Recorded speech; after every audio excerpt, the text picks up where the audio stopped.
मैं अब इतने दूर तक लेके जाऊंगा कि मैं सिर्फ उसको ही नहीं, माई बाप भौजाई भाई सब जने कहता ना अंदर लेके जाए कि फिर जीवन बिता दे तार लोग के।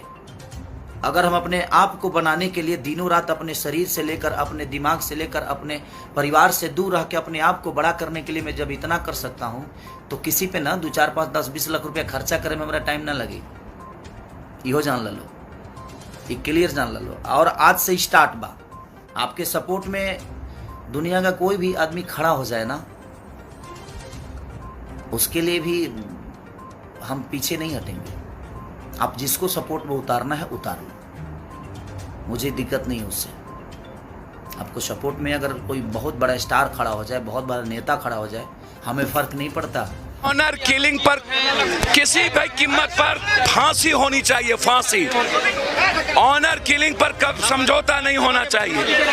यह बेटी पप्पू यादव की बेटी होगी, ये मैं आपको बता दूं। इसके न्याय के लिए हम कुछ भी करेंगे, कुछ भी।